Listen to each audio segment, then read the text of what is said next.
Hello बच्चों, welcome to Rezangla education. My name is Nitesh और हमारी चल रही है नीट की 75 डेज़ की सीरीज, जिसमें आज का हमारा चैप्टर है वो है काइनेटिक थ्योरी ऑफ गैसेस। तो इसमें आप लोगों ने थर्मोडायनेमिक्स पढ़ चुके होंगे, है ना? आप थर्मोडायनेमिक्स पढ़ चुके हैं। अगर आप लोगों ने थर्मोडायनेमिक्स अच्छे से पढ़ा है तो उसमें कुछ कुछ चीज़ें हैं वो सिमिलर यहाँ पे आएंगी। जैसे यहाँ पे गैस लो आएंगे, वहाँ पे आप लोगों ने वो सिमिलर चीज़ें पढ़ चुके हैं, है ना? तो आपके लिए ये चैप्टर ईजी होने वाला है, काइनेटिक थ्योरी ऑफ गैसेस, है ना? और ये दोनों चैप्टर्स है, ये बहुत ही ज़्यादा बेसिक है। मतलब इसमें मार्क्स अच्छे से आ जाएँगे आपके। मतलब बहुत ईज़ी है, आपको लोगों को बेसिक क्लियर होना चाहिए आपको। और न्यूमेरिकल्स आपसे ईज़िली हो जाएँगे। इसकी थ्योरी है वो भी बहुत ईज़ी है, आपको अच्छे से ईज़िली समझ में आएगी। तो ये समझ लो, इसमें से आप नंबर अच्छे से निकाल सकते हो। तो चलो अपना आज का लेक्चर हम स्टार्ट करते हैं काइनेटिक थ्योरी ऑफ गैसेज़ का। इसमें सबसे पहले जो हमारे पास आ रहा है वो है गैसेज़। अब जो हमारे पास गैसेज होंगी वो दो टाइप की होंगी। ये आपकी केमिस्ट्री में भी आता होगा, थर्मोडायनेमिक्स, है ना? गैसेज होंगी यहाँ पे दो टाइप की होंगी। एक तो हम पढ़ेंगे रियल गैसेज और एक हम पढ़ेंगे आइडियल गैसेज। अब जो रियल हमारे जो नेचर में जो प्रेजेंट होती है वो तो रियल गैसेज ही होती है। लेकिन अगर हमने एक कंडीशन लगा दी, कौन सी कंडीशन लगा दी? हमने लगा दिया लो प्रेशर। हमने क्या कर रखा है? लो प्रेशर या फिर हाई टेम्परेचर।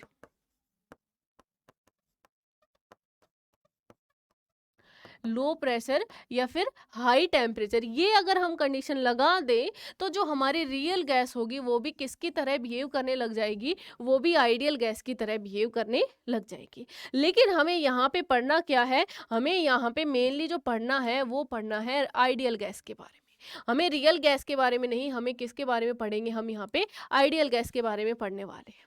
ठीक है, चलो स्टार्ट करते हैं अपने आज का लेक्चर। इसमें काइनेटिक थ्योरी ऑफ गैसेज में सबसे पहला जो टॉपिक दिया हुआ है वो है assumptions of kinetic theory of gases, या फिर हम पोस्टुलेट्स बोल दें काइनेटिक थ्योरी ऑफ गैसेज के। इसमें हमने क्या किया है? हमने एक कंटेनर लिया है, उसमें हमने एक गैस भर दी है। ठीक है, हम किसकी बात करेंगे पूरे चैप्टर में? याद रखना, हम रियल गैस की बात नहीं करने वाले, हम आइडियल गैस की बात करने वाले हैं। आप लोग ये समझो, हम आइडियल गैस की ही बात करेंगे। ठीक है, रियल गैस के बारे में हमें कुछ नहीं पढ़ना। तो हमने एक कंटेनर ली, उसमें हम एक गैस डाल दी। कौन सी गैस है वो? Ideal gas. तो पहली बात तो ये याद रखना, ये याद रखना कि जो हमारे पास काइनेटिक थ्योरी ऑफ गैसेज है वो किसके लिए है? ओनली फॉर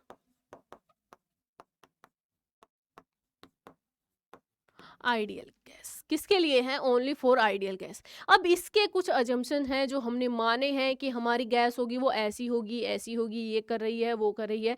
कुछ हमने अजम्पशन माने हैं कि जो हम पढ़ते हैं कि क्या क्या हमने माने हैं, उसी को हम पूरे चैप्टर में लगा देंगे। पहली बात हमने क्या मानी है? Every gas. यहाँ पे जो लिखा हुआ है वो मैं समझा देती हूँ। जो हमारी गैस है, जो इसमें जो कंटेनर लिया, इसमें हमने जो गैस ली वो गैस कैसी है? वो गैस कैसी है? वो एक आइडियल गैस है और उसमें बहुत सारे नंबर ऑफ मॉलिक्यूल्स हैं।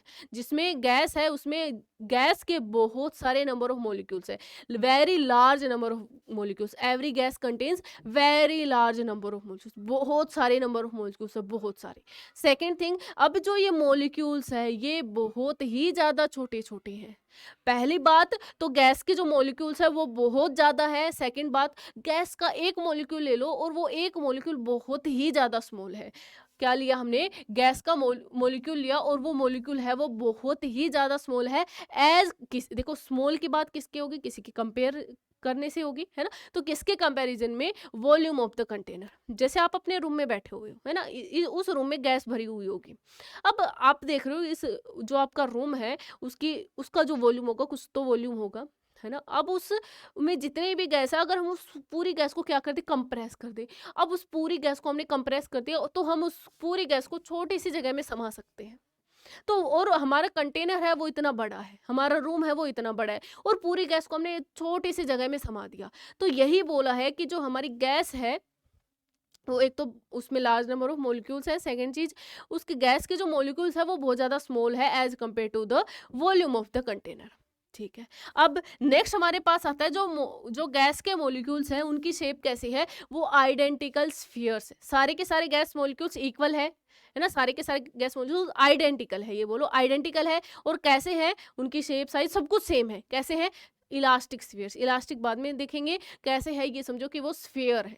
किस शेप के हैं? वो स्फेरिकल है और आइडेंटिकल है सारे के सारे। थर्ड, नेक्स्ट हमारे पास आता है there is no interaction between molecules of the gas except collision. जो गैस के जो मॉलिक्यूल्स हैं, मान लो हमने ये गैस के मॉलिक्यूल्स मान लिए। अब गैस के मॉलिक्यूल्स है वो एक जगह पे तो रहेंगे नहीं, है ना। इस रूम में बहुत सारे गैस के मॉलिक्यूल्स है, एक इधर जा रहा है, एक इधर जा रहा है, वो उधर जा रहा है, वो इधर जा रहा है। इस जैसे ये यहाँ पे है तो ये इससे जाके इससे कोलाइड किया, फिर यहाँ से यहाँ गया, इससे कोलिजन किया, फिर यहाँ से यहाँ गया, उससे कोलिजन किया। तो गैस के मॉलिक्यूल्स रैंडम डायरेक्शन में घूम रहे हैं, है ना। जैसे एक रूम में आप सबके आंखों के ऊपर पट्टी बांध के और आपको छोड़ दिया जाए, आप रैंडम ऐसे घूम रहे हो तो एक दूसरे से टकराओगे। उसी टाइप से गैस के मॉलिक्यूल्स हैं वो भी एक दूसरे से टकरा रहे हैं। तो यहाँ पे क्या बोला है कि जो गैस के मॉलिक्यूल्स है ना, ये गैस का एक मॉलिक्यूल हो गया मान लो, और ये गैस का दूसरा मॉलिक्यूल हो गया, इनके बीच में कोई इंटरेक्शन नहीं है, ना तो इनके बीच में अट्रैक्शन है, ना इनके बीच में रिपल्शन है। वैसे हमने देखा है कि जो मतलब हम दो ऑब्जेक्ट्स होते हैं उनके बीच में फोर्स लगता है G m1 m2/r²। नहीं, हमने यहाँ पे क्या माना है कि जो गैस के मॉलिक्यूल्स हैं उनके बीच में कोई भी फोर्स नहीं है, कोई भी फोर्स नहीं है एक्सेप्ट कोलिजन। उनके बीच में कोलिजन हो रहा है, कोलाइड कर रहे हैं वो, लेकिन फोर्स नहीं है उनके बीच में। ठीक है, तो फोर्स नहीं है, फोर्स नहीं होने की वजह से उनके पास क्या हो गई, पोटेंशियल एनर्जी जीरो हो गई, है ना। आप लोगों ने एनर्जी वाली चैप्टर में पढ़ा था, है ना। तो यहाँ पे फोर्स नहीं है तो यहाँ पे क्या हो गया, पोटेंशियल एनर्जी जीरो हो गई, उनके पास कोई भी पोटेंशियल एनर्जी नहीं होगी। अब आप लोगों ने थर्मोडायनेमिक्स में इंटरनल एनर्जी के बारे में पढ़ा होगा, है ना, उसका यूज करते हैं। अब जो इंटरनल एनर्जी होती है वो किसके इक्वल होगी, किसी भी गैस की, उसके पास काइनेटिक एनर्जी और उसकी पोटेंशियल एनर्जी के इक्वल होगी। अब यहाँ पे पोटेंशियल एनर्जी तो आ गई जीरो। अब ये पोटेंशियल एनर्जी लिख दो, या फिर इंटरनल लिख के, मैंने यू से डिनोट करते हैं इंटरनल को, तो यू ओ पी लिख दिया, ये जीरो हो गई। तो किसके इक्वल आ गई, जो टोटल इंटरनल एनर्जी है वो किसके इक्वल आई, काइनेटिक एनर्जी की। क्या हो गया, जो भी हमारी इंटरनल एनर्जी है वो किसके इक्वल हो गई, काइनेटिक एनर्जी के इक्वल हो गई। ठीक है, यहाँ तक समझ में आया।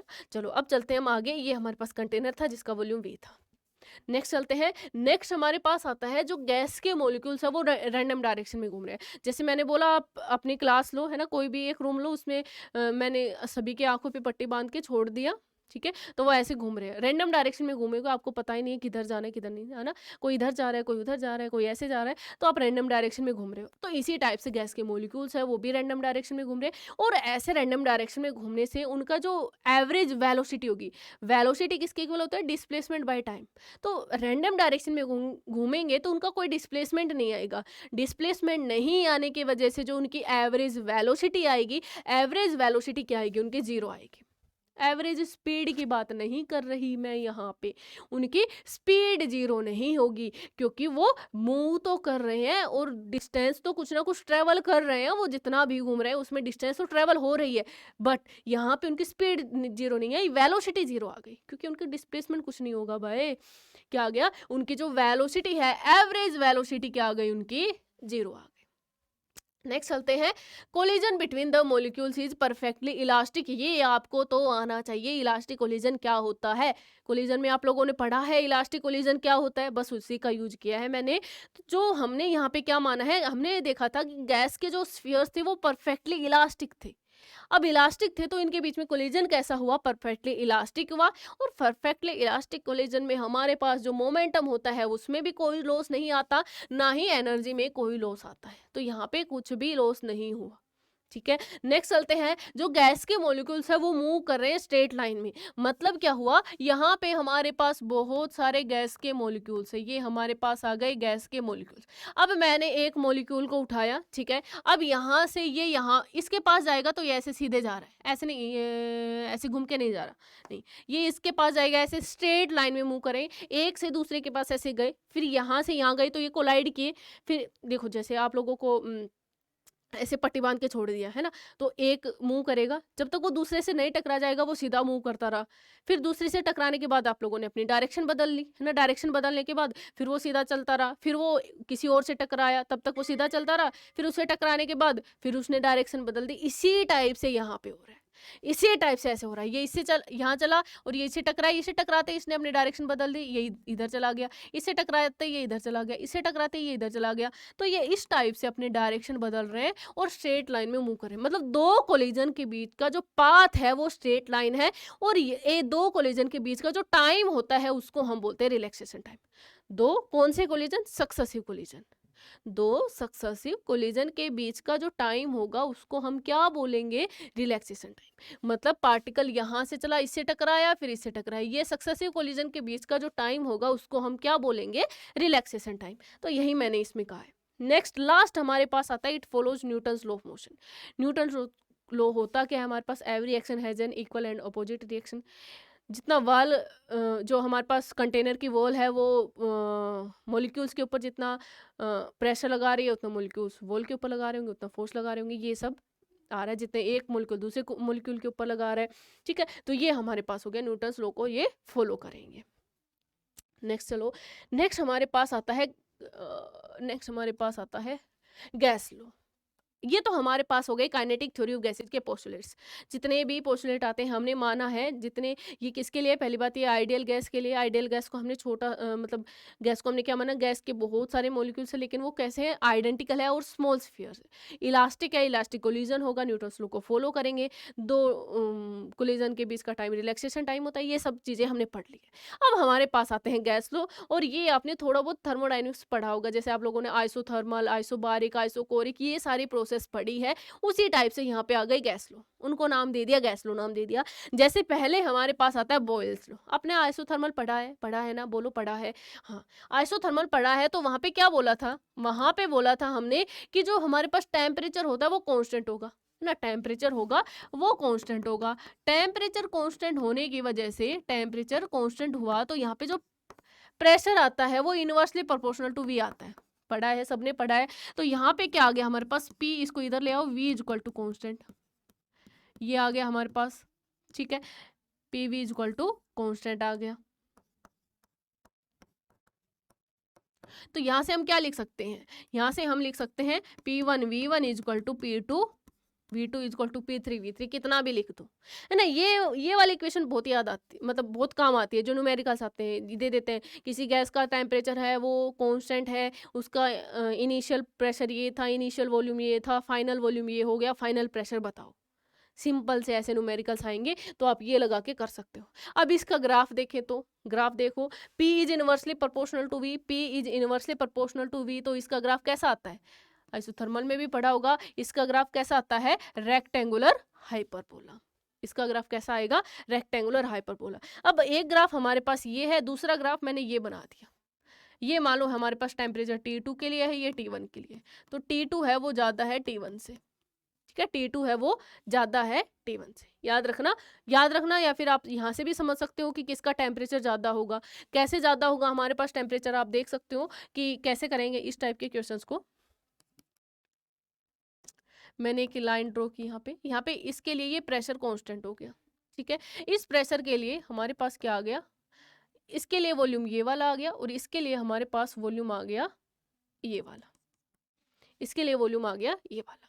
तो हमारे पास ये वॉल्यूम आ गया हमारे पास V1, और ये आ गया हमारे पास V2 आ गया, V1 आ गया और V2 आ गया। यहाँ पे हमने क्या देखा, P is inversely proportional to V। और आप लोगों ने अगर आइडियल गैस इक्वेशन पढ़ी है तो उससे सोल्व होने वाला है ये। अगर नहीं पढ़ी है तो PV is equal to nRT होती है हमारे पास, है ना। थोड़ी देर के लिए समझ लो, नहीं पढ़ी है थोड़ी देर बाद पढ़ लेंगे, फिर से करा देंगे। ये N कांस्टेंट है, R कांस्टेंट है, ये दोनों चीज़ें हो गई कांस्टेंट, तो इनको करो बाहर, ठीक है। हमारे पास यहाँ बचा P बचा, V बचा और T बचा। तो इसमें हमने क्या किया, यहाँ पे P पे हमने दोनों केसेज के लिए P कांस्टेंट कर लिया, दोनों केसेज के लिए P कांस्टेंट हो गया, तो V is directly proportional to T। मतलब जिसका वॉल्यूम ज़्यादा होगा उसका टेम्परेचर ज़्यादा होगा, जिसका वॉल्यूम कम होगा उसका टेम्परेचर कम होगा। इन दोनों में से वॉल्यूम ज़्यादा किसका है, V2 का ज़्यादा है, तो V2 वॉल्यूम ज़्यादा है हमारे पास, V2 है वो ज़्यादा है V1 से, तो यहाँ पे क्या आ गया, T2 आ गया, ज़्यादा आ गया T1 से, T2 ज़्यादा आ गया T1 से, ठीक है। तो ये वाली इक्वेशन यूज करके हम इसको कर सकते हैं। चलो आगे चलते हैं। ऐसे ही इक्वेशन यूज करके होंगे, एक समझ लो, सारे के सारे समझ में आ जाएंगे। आगे देखो हमारे पास आता है चार्ल्स लॉ। चार्ल्स लॉ क्या कहता है, अगर हमारे पास प्रेशर है वो कांस्टेंट है, क्या आ गया हमारे पास, प्रेशर आ गया वो कांस्टेंट आ गया। प्रेशर अगर कांस्टेंट है तो जो हमारे पास वॉल्यूम होगा वो डायरेक्टली प्रोपोर्शनल टू T होगा। तो यहाँ से हम लिख सकते हैं V/T is equal to constant. V/T constant आ गया तो हम लिख सकते हैं V1/T1 is equal to V2/T2। Same वैसे ही क्वेश्चन आएंगे इसमें भी, है ना, इनिशियल दे दिया, फाइनल दे दिया, एक चीज आपसे पूछ लेंगे।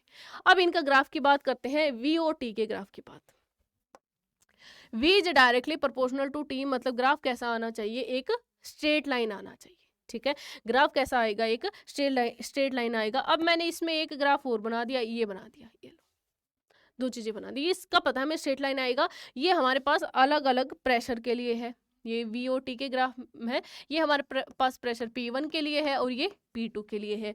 आप लोगों को बताना है P1 ज्यादा होगा या फिर P2 ज्यादा होगा, P1 ज्यादा होगा या फिर P2 ज्यादा होगा। इसको निकालने के दो तरीके हैं। ठीक है, इसको निकालने के हमारे पास दो तरीके हैं। हमारे पास इक्वेशन आती है, आइडियल गैस इक्वेशन सबने पढ़ रखी होगी, PV is equal to NRT। अब N और R तो यहाँ पे है कांस्टेंट, तो इसकी जगह पे मैं कुछ कांस्टेंट K लिख सकते हैं। ठीक है, तो यहाँ पे हमारे पास P1 और P2 में हमें निकालना है। ठीक है, तो ये हमारे पास आ गया PV is equal to KT, some constant लिख दिया K। ठीक है, V और T में ग्राफ है, मतलब यहाँ V है और यहाँ T है, Y एक्सिस पे ये है और हमारे पास Y is equal to MX plus C होता है, याद है ना, जो स्ट्रेट लाइन की इक्वेशन होती है वो ऐसी होती है। यहाँ पे V की जगह Y है और X की जगह T है, तो यहाँ पे इसको ऐसे कन्वर्ट कर लो, V is equal to K/P into T। तो ये इसका कुछ इंटरसेप्ट है नहीं, है ना। यहाँ पे हमारे पास क्या आ गया, K/P आ गया, इसका स्लोप आ गया। तो इसका स्लोप हमारे पास क्या निकल के आ गया, K/P। मतलब स्लोप है वो इनवर्सली प्रोपोर्शनल टू, स्लोप को हम M लिख देंगे, इनवर्सली प्रोपोर्शनल टू P है। मतलब जिसका स्लोप ज्यादा होगा उसका प्रेशर कम होगा। स्लोप ज्यादा कैसे होगा, जैसे ये स्लोप क्या हो गया, जीरो स्लोप, बढ़ गया बढ़ गया बढ़ गया बढ़ गया, ये स्लोप हो गया मैक्सिमम, है ना, ऐसे स्लोप है, ये बढ़ रहा है। तो जिसका स्लोप ज्यादा होगा उसका प्रेशर होगा कम। देख लो किसका स्लोप ज्यादा है, इसका स्लोप देखो ये है, इसका स्लोप ये है, इसका स्लोप ये है, तो इसका P2 का स्लोप ज्यादा है, तो इसका प्रेशर क्या होना चाहिए, कम होना चाहिए। तो P2 हो जाएगा, वो कम हो जाएगा किससे, P1 से। ठीक है, ऐसा ही हमारे पास अगले केस में आएगा। तो कर लोगे ऐसे क्वेश्चंस। दूसरा तरीका इसको करने का, क्या कर सकते हैं, यहाँ पे मैंने देखो ये एक वॉल्यूम है, इस वॉल्यूम को मैंने कांस्टेंट कर दिया, तो इस वॉल्यूम के हमारे पास दो टेम्परेचर, इसके लिए T1 ये आ गया, इसके लिए T2 ये आ गया। ठीक है, सेम वही equation PV is equal to NRT।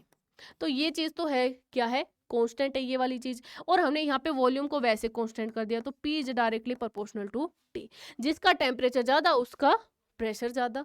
ठीक है, टेम्परेचर किसका ज्यादा है, हमारे पास टेम्परेचर ये T इस वाले का ज्यादा है, T1 वाले का ज्यादा है। तो T1 है वो हमारे पास, इधर ही लिख देते हैं, T1 है वो हमारे पास बड़ा है T2 से, तो P1 आएगा हमारे पास, वो बड़ा आएगा P2 से। ठीक है, कर लोगे ऐसे, ग्राफ के क्वेश्चंस आप वाले में अच्छे खासे आते हैं, तो ये कर सकते हो आप, इजीली कर सकते हो। अब तो आप दोनों तरीके मैंने बता दिए हैं। स्लोप से कर लो, स्लोप वाला ज़्यादा इजी रहता है, ये वाला भी इजी रहता है, कोई भी कर लो आप। नेक्स्ट हमारे पास आता है गेल-लूसेक लॉ। गेल-लूसेक लॉ क्या कहता है हमारे पास, अगर वॉल्यूम कांस्टेंट है, सेम वही बात, अगर हमारे पास वॉल्यूम कांस्टेंट है, क्या हो गया इसको, चलो वॉल्यूम हमारे पास क्या हो गई, कांस्टेंट हो गई। वॉल्यूम कांस्टेंट है तो जो हमारे पास प्रेशर आएगा, दो चीजें बच गई। देखो हम इसमें दो तीन चीजों में खेलते रहते हैं, पूरी थर्मोडायनेमिक्स इन सब में तीन चीजों में खेलते हैं, प्रेशर, वॉल्यूम और टेम्परेचर। इन तीनों चीजों को आपको हैंडल करना आ गया, आप कर लोगे। यहाँ पे क्या हमारे पास वॉल्यूम कांस्टेंट है, तो P is directly proportional to T, तो P/T किसके इक्वल आ गया, कांस्टेंट आ गया। यहाँ से हम क्या लिख सकते हैं, P1/T1 is equal to P2/T2 is equal to P3/T3 equal to P4/T4, ये सब आ जाएगा। ये वही सब केसेज यहाँ पे होंगे, इनिशियल दिया हुआ होगा, कुछ निकालना होगा, कुछ दिया हुआ होगा। और यहाँ पे देखो P is directly proportional to T, तो यहाँ पे क्या आएगा हमारे पास, P is directly proportional to T। इसमें भी वैसे ग्राफ आ सकते हैं, एक और ग्राफ बना दे, इस टाइप से बना दे, और उसका पूछ ले कि किसका P और V में है, तो किसका टेम्परेचर ज़्यादा है। P और V में नहीं है, P और T में है, P और T में है। देखो P और T में है, वॉल्यूम तो कांस्टेंट है ना इसका, तो ये किस में है, P और T में है। ठीक है, लास्ट वाला तो सही लिख रखा था, हाँ ये V और T में था, और ये किस में आएगा, P और T में आएगा। यहाँ पे देखो वॉल्यूम तो कांस्टेंट है, तो P और V में नहीं होगा, क्या है, P और T में। P और T का ग्राफ कैसा आएगा, ऐसा सीधा आएगा। आप लोगों ने थर्मोडायनेमिक्स में आइसोकोरिक, आइसोबारिक और आइसोथर्मल तीनों केसेस में तीन ग्राफ पढ़े होंगे, PV के बीच में, VT के बीच में और PT के बीच में। ठीक है, वहां पे हम सारे के सारे ग्राफ पढ़ चुके हैं, वहां पे हम सारे के सारे ग्राफ पढ़ चुके हैं। और ऐसे न्यूमेरिकल्स भी आप लोगों ने किए होंगे वहाँ पे, है ना। तो वैसे ही सेम न्यूमेरिकल्स यहाँ पे आ रहे हैं। लास्ट हमारे पास आता है एवोगैड्रो लॉज। एवोगैड्रो लॉज क्या कहता है हमारे पास, अगर टेम्परेचर और प्रेशर कांस्टेंट है हमारे पास, तो जितना वॉल्यूम बढ़ेगा, जितना नंबर ऑफ मोल्स बढ़ेंगे उतना ही वॉल्यूम बढ़ेगा हमारे पास। जितने नंबर ऑफ मोल्स बढ़ेंगे उतना ही क्या बढ़ेगा, वॉल्यूम बढ़ेगा। तो V is directly proportional to N। अगर हमारे पास मान लो 2-3 गैसेज है, ठीक है, 2-3 गैसेज है, सभी का वॉल्यूम हमने क्या ले लिया, सभी का वॉल्यूम हमने इक्वल ले लिया, ठीक है। तो उसमें नंबर ऑफ, जितना नंबर ऑफ मोल्स बढ़ाएंगे, सभी का वॉल्यूम हमने इनिशियली इक्वल ले लिया, नंबर ऑफ मोल्स बढ़ाएंगे तो वॉल्यूम बढ़ जाएगा, अगर टेम्परेचर और प्रेशर कांस्टेंट है तब, ठीक है। तो ये हो गए हमारे पास सारे के सारे लो। अब इनके बेस पे ही हमारे पास बनती है आइडियल गैस इक्वेशन। क्या बनेगी, जैसे अभी तक हमने क्या क्या पढ़ा है, हमने पढ़ा है P is direct inversely proportional to V। Second हमने पढ़ा था V is directly proportional to T and P is directly proportional to T and V is directly proportional to N। अब इन सबको हम मिलाएंगे तो हमारे पास इक्वेशन निकल के आती है PV is equal to NR, PV is equal to NRT। P यहाँ पे प्रेशर है, V वॉल्यूम है, N नंबर ऑफ मोल्स है, और R क्या है यहाँ पे हमारे पास, यहाँ पे लिखे तो P क्या आ गया हमारे पास, प्रेशर आ गया, V क्या आ गया हमारे पास, वॉल्यूम आ गया, N आ गया हमारे पास, नंबर ऑफ मोल्स आ गया, और T आ गया हमारे पास, टेम्परेचर आ गया। अब यहाँ पे R बच गया, R हमारे पास होता है universal gas constant, universal gas constant.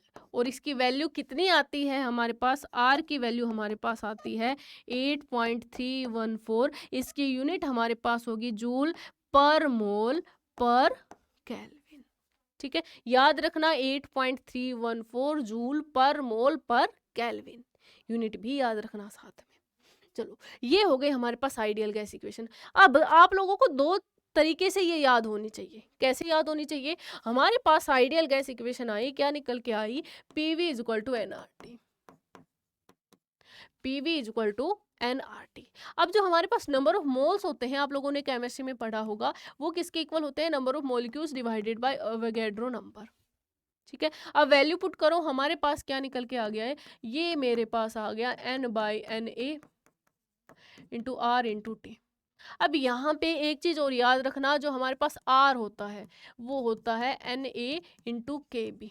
Na हमारे पास एवोगैड्रो नंबर है, KB क्या है, बोल्ट्जमैन कांस्टेंट। तो यहाँ से हम लिख सकते हैं PV is equal to NKB। यहाँ पे N तो नंबर ऑफ मॉलिक्यूल्स है, N क्या है हमारे पास, नंबर ऑफ, कलर चेंज कर लेते हैं, N क्या है हमारे पास, N है नंबर ऑफ मॉलिक्यूल्स, और KB क्या है, बोल्ट्जमैन कांस्टेंट।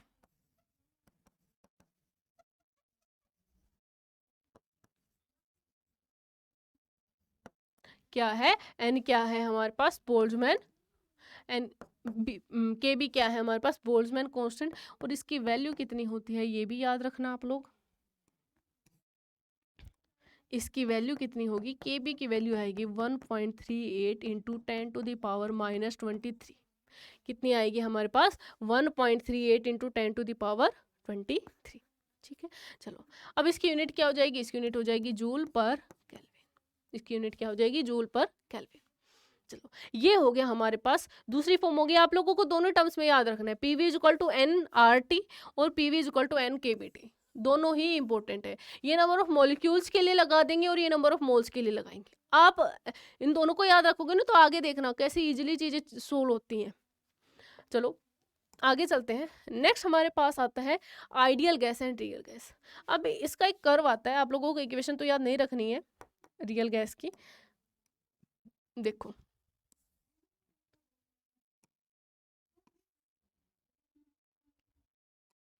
देखो यहाँ पे मैंने क्या लिया, 4 PV is equal to NRT होता है हमारे पास, इक्वेशन किसके इक्वल होते हैं, PV is equal to NRT। तो 4 1 मोल ऑफ गैस, 1 मोल के लिए कितनी आ जाएगी, PV is equal to RT। तो यहाँ से हम निकाल सकते हैं PV बाई RT किसके इक्वल आ गया, PV बाई RT किसके इक्वल आ गया हमारे पास, 1 के इक्वल आ गया।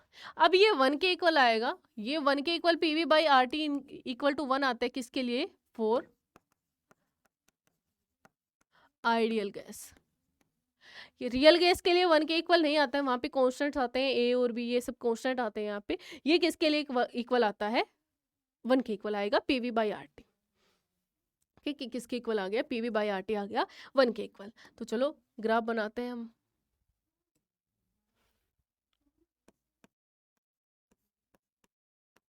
और यहाँ हमारे पास हो गया पी, ठीक है। पी में और पीवी बाई आर टी में हमने ग्राफ बनाया। अब पीवी बाई आर टी और पी में अगर हम ग्राफ बनाएंगे तो क्या आएगा? आइडियल गैस के लिए जो कर्व आएगा वो कैसा कर्व आएगा हमारे पास? आइडियल गैस के लिए आएगा ये वाला। क्या आ गया? आइडियल गैस के लिए ये वैल्यू किसके इक्वल आ गई? यहाँ पे नहीं, किसके लिए इक्वल आ गई? 1 के इक्वल आ गई, ठीक है। अब ये रियल गैस के लिए बनाएंगे तो ये किसके लिए हो गया? 4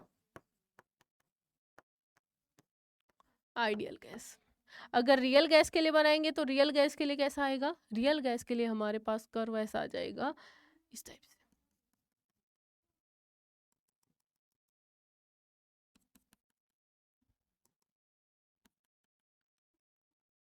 इस टाइप से आएगा। अब अगर हमने मान लो कोई रियल गैस है और उसका हमने टेम्परेचर चेंज कर दिया, टेम्परेचर को हमने इंक्रीज कर दिया, तो इस टाइप से हो जाएगा। ये टेम्परेचर मान लो इसको हमने T1 मान लिया और इसको हमने मान लिया T2। तो जो हमारे पास T1 होगा, जो हमारे पास T1 होगा वो ग्रेटर होगा T2 के। यही केस तो मैंने स्टार्टिंग में बताया था। अगर हमारे पास कोई रियल गैस है और अगर उसको हम लो प्रेशर पे रखें, जैसे देखो ये लो प्रेशर हो गया, प्रेशर यहाँ पे बिल्कुल लो है, लो प्रेशर हो गया। यहाँ पे तो आइडियल गैस और रियल गैस सेम ही है, मतलब लो प्रेशर पे जो आइडियल रियल गैस होगी वो कैसा बिहेव करेगी? आइडियल गैस की तरह। अब हमने हाई टेम्परेचर ले लिया, इसके लिए टेम्परेचर, ग्रीन वाले के लिए टेम्परेचर है वो क्या है? कम है। ब्लू वाले के लिए टेम्परेचर है वो ज़्यादा है। तो जैसे जैसे हम देखो हमने टेम्परेचर को इंक्रीज किया, जैसे जैसे हमने टेम्परेचर को इंक्रीज किया तो ये कैसा कैसा कन्वर्ट होने लग गया? ये देखो पिंक वाले में कन्वर्ट होने लग गया है ना। और टेम्परेचर इंक्रीज करेंगे तो ये और ऐसा आ जाएगा। तो ये कैसा बनता जा रहा है? ये हमारे पास एक आइडियल गैस की तरह भी बनता जा रहा है। तो ये कर्व याद रखो और ये याद रखो कि रियल गैस होगी वो आइडियल गैस में कैसे कन्वर्ट होगी? या तो टेम्परेचर को लो कर दो या फिर सॉरी, या तो प्रेशर को लो कर दो या फिर टेम्परेचर को हाई कर दो, दो तरीके हैं, ठीक है। तो ये आ गया हमारे पास आइडियल गैस का और रियल गैस का कर्व। याद रखना इस चीज को। नेक्स्ट हमारे पास आता है डिग्री ऑफ फ्रीडम। नेक्स्ट आता है हमारे पास degree of freedom. Degree of freedom किसके इक्वल होता है? इसके नाम से ही इंडिकेट कर रहा है। क्या कहता है? Number of ways in which A molecule can exhibit it's motion. वो कितने तरीके से एक मॉलिक्यूल है अपने मोशन को एग्जिबिट कर सकता है। जैसे एक मॉलिक्यूल है वो एक्स डायरेक्शन में जा रहा है, वाई डायरेक्शन में जा रहा है, जेड डायरेक्शन में जा रहा है, ट्रांसलेशन मोशन कर रहा है, जैसे रोटेशन मोशन कर रहा है या वाइब्रेट भी कर रहा है। तो कितने तरीके हैं उसके जो मोशन करने के, वो बताता है डिग्री ऑफ फ्रीडम। अब हम यहाँ पे वाइब्रेशन की बात नहीं करेंगे क्योंकि वाइब्रेशन कब आता है? वाइब्रेशन आता है हाई टेम्परेचर पे। वाइब्रेशनल मोशन कैसे कब आएगा? वाइब्रेशनल, चलो पहले मोशन की बात कर लेते हैं। तो जो हमारे पास डिग्री ऑफ फ्रीडम होगी, जो डिग्री ऑफ फ्रीडम होगी उसको हम 3 तरीके से डिफाइन करेंगे। एक हमारे पास आएगा translational degree of freedom.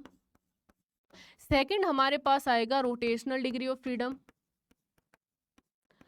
Rotational degree of freedom. And third हमारे पास आएगा वाइब्रेशनल डिग्री ऑफ फ्रीडम,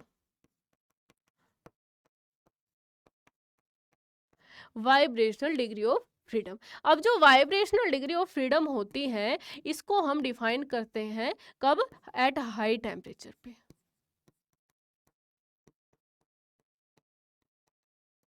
ये हम कब करेंगे? हाई टेम्परेचर पे होते हैं, क्योंकि एक मॉलिक्यूल है वो कब वाइब्रेट करेगा? जब उस टेम्परेचर हाई कर देंगे। तो ये हम हाई टेम्परेचर पे बात करते हैं। तो हम यहाँ पे सिर्फ दो इनकी बात करने वाले हैं, किसकी? ट्रांसलेशनल डिग्री ऑफ फ्रीडम की और रोटेशनल डिग्री ऑफ फ्रीडम की। इसको हम FT लिख देंगे और इसको हम क्या लिख देंगे? FR लिख देंगे।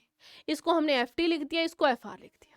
तो हम इन दोनों की बात करेंगे। तो हमारे पास जो गैसेज आती हैं वो 3 गैसेज आएंगी। 3 गैसेज के बारे में बात करेंगे। एक मोनो एटॉमिक होगी, एक डाई एटॉमिक और एक ट्राई एटॉमिक। आप लोगों को डायरेक्ट याद रखना है इसका, है ना, आपको याद तो करना ही पड़ेगा, कुछ भी हो जाओ, है ना, याद करना पड़ेगा। तो 3 गैसेज़ हैं, मोनोएटॉमिक, डायटोमिक और ट्राइएटॉमिक, यही याद करा दूँगी मैं, पहले भी याद हो चुका होगा, थर्मोडायनामिक्स में भी यूज़ हुआ है ये काफ़ी सारा। तो हमारे पास 3 गैसेज़ हैं, मोनोएटॉमिक, डायटोमिक और ट्राइएटॉमिक। ट्राइएटॉमिक में हमारे पास 2 गैसेज़ और मतलब ट्राइएटॉमिक के 2 पार्ट्स आ गए, एक तो लीनियर और एक नॉन लीनियर आ गया। जैसे मोनोएटॉमिक गैसेज़ कौन-सी हो गई? मोनोएटॉमिक गैसेज़ हो गई जैसे हमारे पास जो भी इनर्ट गैसेज़ हैं, हीलियम हो गया, आर्गन हो गया, क्रिप्टॉन हो गया, ज़ीनॉन हो गया, ये सारी गैसेज़ कौन-सी गैसेज़ हैं?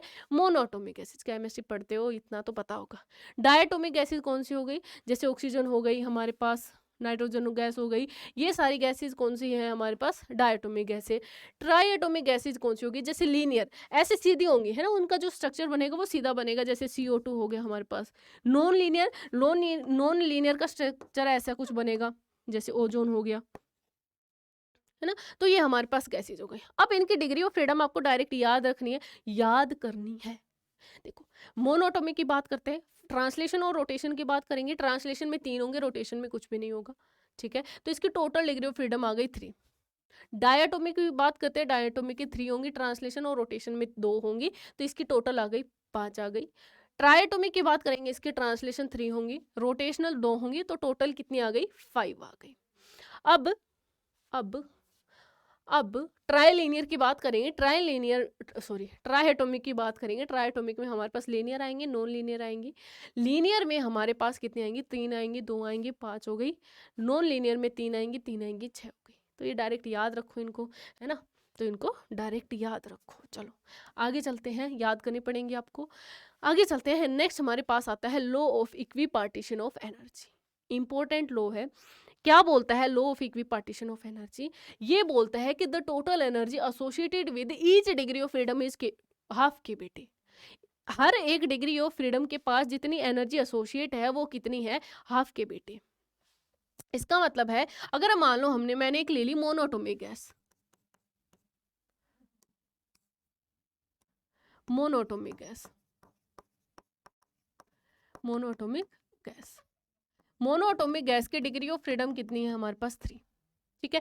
एक डिग्री ऑफ फ्रीडम के पास कितनी है हमारे पास? 1/2 kBT। तो 3 डिग्री ऑफ फ्रीडम के लिए हमारे पास कितनी आ गई? 3/2 kBT। सिंपल। अगर मैंने ले ली diatomic gas,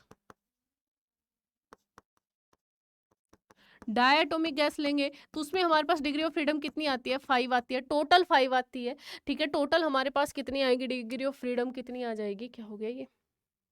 total degree of freedom कितनी आएंगी? तो यहाँ पे इंटरनल एनर्जी एसोसिएट होगी, वो कितनी होगी? 5/2 kBT। अगर हम ट्राइएटोमिक की बात करते हैं तो लीनियर ट्राइएटोमिक, उसमें कितनी आ जाएगी हमारे पास? डिग्री ऑफ फ्रीडम कितनी आती है हमारे पास? इसमें आती है 5 आती है, तो इसकी एनर्जी कितनी हो जाएगी? 5/2 kBT। फिर हमने बात की नॉन लीनियर ट्राइएटोमिक की, नॉन लीनियर ट्राइएटोमिक की, नॉन लीनियर ट्राइएटोमिक की डिग्री ऑफ फ्रीडम कितनी होगी हमारे पास? इसकी डिग्री ऑफ फ्रीडम होगी हमारे पास 6 होगी, ठीक है।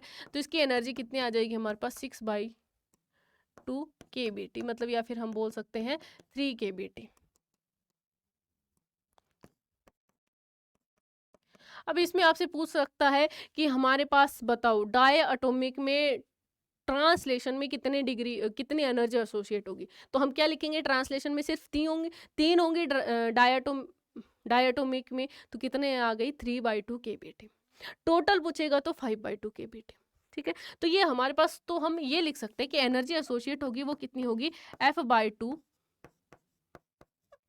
kBT, F/2 kBT। अब इसको हम RT की फॉर्म में भी कन्वर्ट कर सकते हैं, ठीक है। अगर हमारे ये तो हमारे पास क्या होगी? एक एक अगर हमारे पास एक मॉलिक्यूल है उसके लिए है, अगर n नंबर ऑफ मॉलिक्यूल्स होंगे तो हम क्या लिख सकते हैं? U = F/2 n kBT, ठीक है। n हमारे पास किसके इक्वल होता है? n हमारे पास होता है n/Na।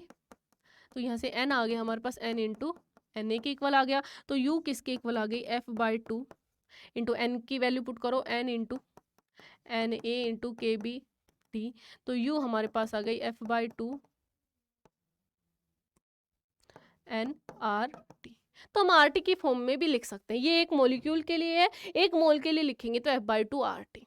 ठीक है, ये चीज, ये कन्वर्जन आपको आना चाहिए, ये कन्वर्जन आपको आना चाहिए, और इजी है ये कन्वर्जन, कुछ भी नहीं है इसमें। चलो आगे चलते हैं। नेक्स्ट हमारे पास आता है pressure exerted by an ideal gas. एक आइडियल गैस होगी, वो कितना प्रेशर एक्सर्ट करेगी। तो यहाँ पे हम फॉर्मूला नहीं कर रहे हैं, हम डायरेक्ट लिख रहे हैं कि कितना प्रेशर एक्सर्ट करती है हमारे पास जो आइडियल गैस होगी, वो करती है 1/3। क्या फॉर्मूला कितना आता है, 1/3 m into N divided by into V R M S का कितना करती है, ये करती है। ठीक है, यहाँ पे हमारे पास वैल्यू लिख देते हैं सारी चीज़ों की। हमारे पास कौन चीज़ क्या है, P क्या है हमारे पास, P हमारे पास प्रेशर है, और V हमारे पास वॉल्यूम है, M हमारे पास मास ऑफ वन मॉलिक्यूल है, mass of one molecule, mass of one molecule है, और क्या बच गया हमारे पास, N बच गया। ये टोटल नंबर ऑफ मॉलिक्यूल्स है,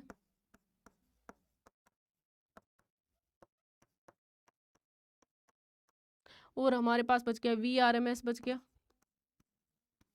ये हमारे पास है रूट मीन स्क्वायर वेलोसिटी। क्या है हमारे पास, रूट मीन स्क्वायर वेलोसिटी। इसके बारे में हम बाद में बात करेंगे कि रूट मीन स्क्वायर वेलोसिटी होती क्या है ना, पूरी एक अच्छी सी चर्चा है इसके ऊपर। पहले हम बात कर लेते हैं इस प्रेशर की, बात करते हैं। तो एक गैस है वो इतना प्रेशर एक्सर्ट करेगी, हाँ ठीक है, इसमें हमने सारी चीजें निकाल ली। अब इसके ऊपर न्यूमेरिकल्स बनते हैं। देखो हम क्या कर सकते हैं, ये mass of one molecule into total number of molecules का क्या बन गया, ये टोटल मास बन गया। तो यहाँ से हमारे पास प्रेशर का एक फॉर्मूला और आ गया, total mass divided by volume क्या हो जाएगा हमारे पास, कितना हो जाएगा, रो, है ना, डेंसिटी के इक्वल होगा इनटू VRMS का स्क्वायर। तो एक फॉर्मूला हमारे पास इसका ये भी बन गया। ठीक है, चलो और फॉर्मूले बनाते हैं। अब अगर हम बात करें P इक्वल टू, हमारे पास फॉर्मूला है 1/3 m into N by V into VRMS का स्क्वायर। ठीक है, अब यहाँ पे हमारे पास जो n होता है वो किसके इक्वल होता है, n/na के, है ना, हमने थोड़ी देर पहले पढ़ा था, केमिस्ट्री में भी आपने पढ़ा होगा। अगर हम बात करें for 1 mole of A gas, 1 मोल की बात करें तो n होगा वो किसके इक्वल हो गया, Na के इक्वल हो गया, क्योंकि n की, स्मॉल n की वैल्यू तो कितनी हो गई, 1 हो गई। ठीक है, तो यहाँ से हम n की वैल्यू लिख दें Na, तो P की वैल्यू हमारे पास आ गई 1/3 m into Na divided by V into VRMS का स्क्वायर, VRMS का स्क्वायर।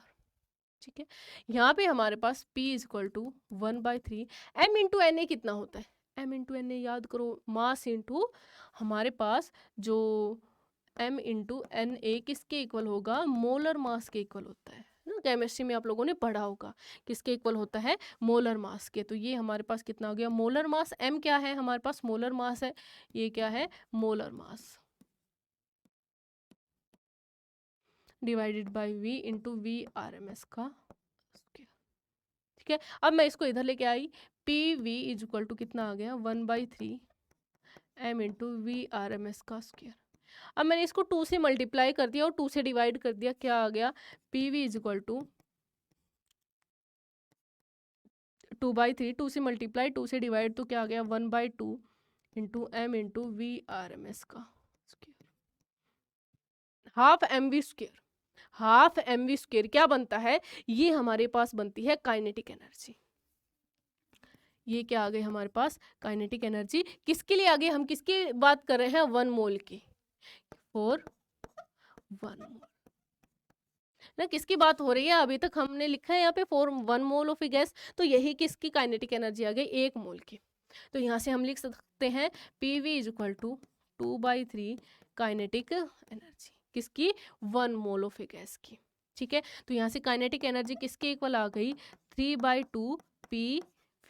काइनेटिक एनर्जी किसके इक्वल आ गई, 3/2 PV। 4ms वेलोसिटी ए को ले लेते हैं, तो काइनेटिक एनर्जी हमारे पास इक्वल आ गई 3/2 P। ठीक है, ये 1 मोल की है, किसकी है ये, 1 मोल की है।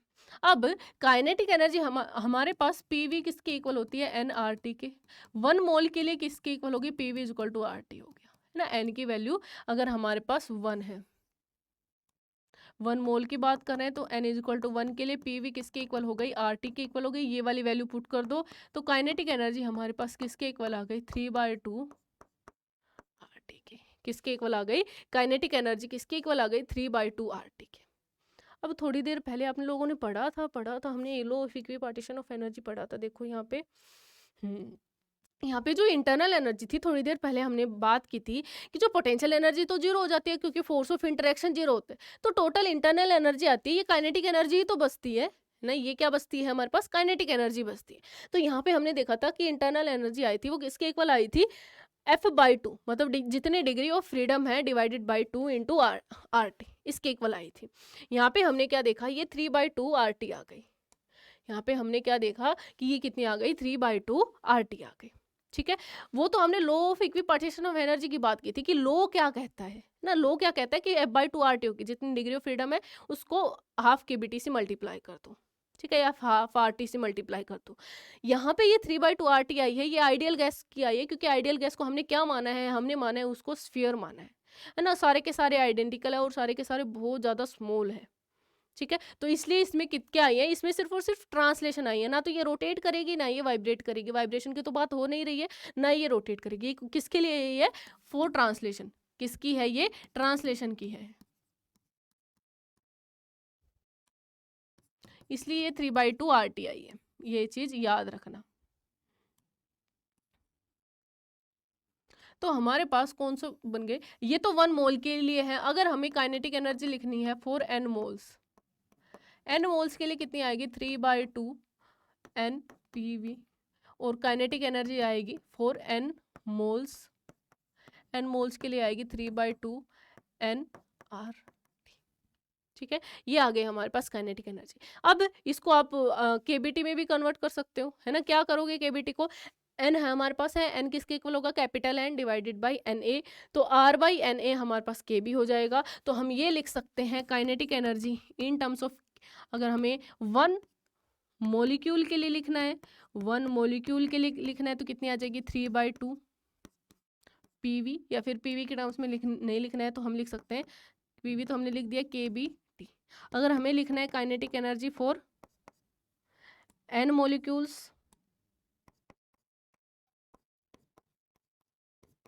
एन मोलिक्यूल्स के लिए कितनी आ जाएगी, 3/2 एन के बी। तो यहाँ पे आपको याद क्या रखना है, आपको ये याद रखना है कि जो हमारे पास काइनेटिक एनर्जी आएगी वो कितनी आएगी, 3/2 KBT या फिर 3/2 RT। अगर मॉलिक्यूल्स लेते हैं तो केबीटी यूज कर देना। न्यूमेरिकल में ये दे रखा है कि हमारे पास इतने नंबर ऑफ मॉलिक्यूल्स हैं, मॉलिक्यूल्स यूज किया हुआ है तो 3/2 केबीटी यूज कर देना। अगर हमारे पास मोल्स दिया हुआ है न्यूमेरिकल में तो 3/2 आरटी यूज कर देना, क्योंकि हमें केबी की भी वैल्यू पता है, आर की भी वैल्यू पता है। जरूर मतलब इतना क्यों करना है हमें, कैलकुलेशन वगैरह क्यों करनी है जब हमें दोनों की वैल्यू पता है। तो डायरेक्ट याद रखो, मॉलिक्यूल दिया हुआ है तो केबी का यूज कर दो, मोल्स दिया हुआ है तो आर का यूज कर दो। तो सीधे से अगर हमारे पास एन मॉलिक्यूल्स के लिए है तो 3/2 एन केबीटी, एन मोल्स के लिए है तो 3/2 एन आर टी। तो ये आ गई हमारे पास डिग्री ऑफ, सॉरी ये आ गई हमारे पास काइनेटिक एनर्जी, ये आ गई हमारे पास काइनेटिक एनर्जी। ठीक है, आया समझ में, ओके। अब यहाँ पे एक चीज और बच गई, क्या बच गई, VRMS। क्या बच गए हमारे पास, ये सारे के सारे फॉर्मूले याद रखने हैं आपको, सारे के सारे याद रखने हैं आपको, नहीं याद रखा जाता तो निकालने भी आने चाहिए, है ना। नेक्स्ट हमारे पास आता है RMS वेलोसिटी। देखो हमारे पास फॉर्मूला आया था P = 1/3 m × n by v × v, ये वॉल्यूम है, ये वेलोसिटी है, VRMS का स्क्वायर। ठीक है, तो यहाँ पे हमारे पास VRMS आया था। अब पहले VRMS के बारे में बात कर लेते हैं कि जो रूट मीन स्क्वायर वेलोसिटी होती है वो होती क्या है। इसको इसको हम उल्टा लेके चलते हैं। मान लो हमारे पास कुछ मॉलिक्यूल्स है, कोई इधर जा रहा है, एक ये इधर जा रही है, ये V1 से जा रहा है, ये V2 से जा रहा है, ये V3 से जा रहा है, ये इधर जा रहा है, V4 से जा रहा है, ये यहाँ पे ये इधर जा रहा है, V5 से जा रहा है, यहाँ है ये V6 से जा रहा है, ऐसे ये V7 से जा रहा है, ऐसे हमारे पास ये VN से जा रहा है। बहुत सारे मॉलिक्यूल्स है ना, यहाँ पे कोई किसी स्पीड से जा रहा है, कोई किसी से जा रहा है, तो इस टाइप से ये मूव कर रहे हैं। Root mean square. देखो हमारे पास क्या है, रूट मीन स्क्वायर। ठीक है, पहले इसको उल्टा लेके चलो, उल्टा लेके चलो तो पहले हमारे पास आया स्क्वायर, फिर मीन, फिर रूट। तो सबसे पहले सभी वेलोसिटी का स्क्वायर कर दो। मैंने क्या किया, सभी वेलोसिटी का स्क्वायर कर दिया। v1 का स्क्वायर, v2 का स्क्वायर,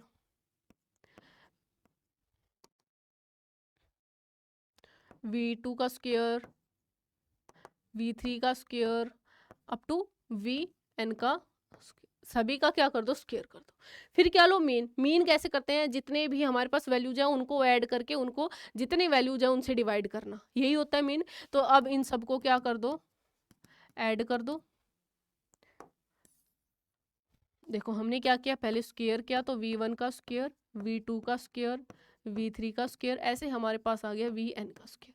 फिर हमें मीन करना है। मीन करने के लिए हमने इन सबको क्या किया, हमने इन सबको ऐड कर दिया और जितने नंबर थे उनसे डिवाइड कर दिया, जितनी वेलोसिटी थी उनसे डिवाइड कर दिया। n वेलोसिटी थी तो हमने इसको n से हमने इसको डिवाइड कर दिया। अब क्या करना है, लास्ट में हमें करना है इसका रूट। तो अब कर दो इसका रूट, अब इसका रूट कर दो। तो ये क्या आ गई हमारे पास, ये हमारे पास आ गई VRMS। क्या आ गई ये हमारे पास, ये आ गई VRMS, root mean square velocity. Easy है ना। हमें मान लो दे 5 पार्टिकल दे दिए, एक की वेलोसिटी 2 मीटर पर सेकेंड है, दूसरे की 5 है, तीसरे की 6 है, चौथे की 5 है, पांचवे की 6 है, ऐसे कुछ वेलोसिटी दे दी। ठीक है, उनकी VRMS निकालो। हमसे पूछ लिया इसकी रूट मीन स्क्वायर वेलोसिटी निकालो, तो हम उनका स्क्वायर करके उनको ऐड करके उन डिवाइड करके जितने नंबर है उसका रूट ले लो, सिंपल सी है।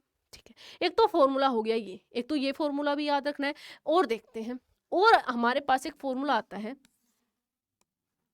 इन सबको हम सोल्व करते हैं ना, इन सबको हम सोल्व करते हैं।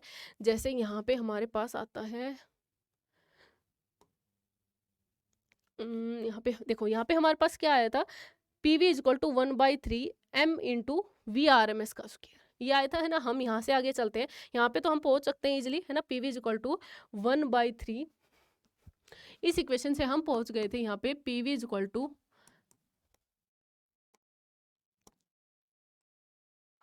1/3 m इंटू VRMS का स्क्वायर। अब वहाँ पे एक चीज़ और याद रखना, आप कहीं भूल ना जाओ, इसके लिए मैं लिख देती हूँ। देखो वैसे तो लिखा हुआ है m मोलर मास है, हाँ मैंने लिखा हुआ है, सब कुछ लिखा हुआ है। m यहाँ पे मैंने लिखा हुआ है molar mass, mass of 1 molecules, हाँ सब कुछ लिखा हुआ है। यहाँ पहुँच गए थे, ठीक है, यहाँ पहुँच गए थे। अब यहाँ से VRMS की वैल्यू कितनी आ जाएगी, यहाँ पे VRMS की वैल्यू आ गई हमारे पास 3PV/m का रूट। ठीक है, ये 1 मोल की बात हो रही थी, n की वैल्यू कितनी है, 1 है, तो PV इक्वल टू nRT हमारे पास होता है। तो PV की वैल्यू कितनी हो गई, RT हो गई। तो यहाँ से VRMS किसके इक्वल आ गया हमारे पास, ये आ गया √3RT/m। यहाँ पे m क्या है हमारे पास, m हमारे पास है मोलर मास। m क्या है, मोलर मास, याद रखना है ये आपको। VRMS की वैल्यू कितनी आ गई, √3RT/m, किसके लिए, 1 मोलर, किसके लिए हमारे पास ये m क्या है हमारे पास, मोलर मास, 1 मोल के लिए। ठीक है, अब इसको हम VRMS को कन्वर्ट कर सकते हैं, किस में कन्वर्ट कर सकते हैं, kb में। तो कितना आ जाएगा 3, देखो क्या करेंगे, r को क्या लिखेंगे हम, r को हम लिखेंगे, r की वैल्यू हमारे पास होती है Na इंटू kb। तो क्या लिख दिया, Na इंटू kb लिखेंगे। Na डिवाइडेड बाई m कितना हो जाएगा हमारे पास, मास ऑफ 1 मोलिक्यूल आएगा। तो इसको डायरेक्ट याद रखो, इसको भी हमारे पास क्या आ गया, kb की टर्म्स में भी आ गया हमारे पास। और यहाँ पे m क्या है हमारे पास, मास ऑफ 1 मोलिक्यूल।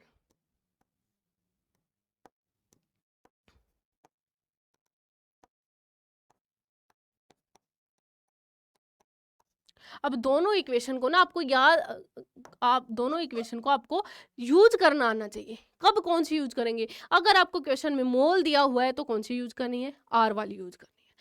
अगर आपको क्वेश्चन में मॉलिक्यूल दिया हुआ है तो कौन सी यूज करनी है, केबी वाली यूज करनी है। सेकंड चीज, अगर आपको क्वेश्चन में ये दिया हुआ है कि हमारे पास एक मान लो ऑक्सीजन गैस है, ये दे दिया और कुछ भी नहीं दिया, तो आप कौन सी यूज करोगे, ये वाली, क्योंकि ऑक्सीजन का मोलर मास हमें पता है। अगर ये दे दिया कि हमारे पास एक गैस है और उसके मॉलिक्यूल का मास इतना है, कुछ भी वैल्यू दे दी, तो हम ये यूज करेंगे। ठीक है, समझ में आना चाहिए कि हमें कब कौन सी यूज करनी है। तो यही छोटी छोटी ट्रिक होती है जो आप बोलते हो ट्रिक क्या है ना, यही है। चलो, ये हो गए हमारे पास आरएमएस वेलोसिटी। कितनी आती है आरएमएस वेलोसिटी? आर के टर्म्स में आती है √3 RT/m, केबी के टर्म्स में आती है √3 KBT/m, और ये हमारे पास तीसरा फॉर्मूला है। तो 3 फॉर्मूले आते हैं, तीनों याद रखो, यही तीनों यूज होने वाले हैं।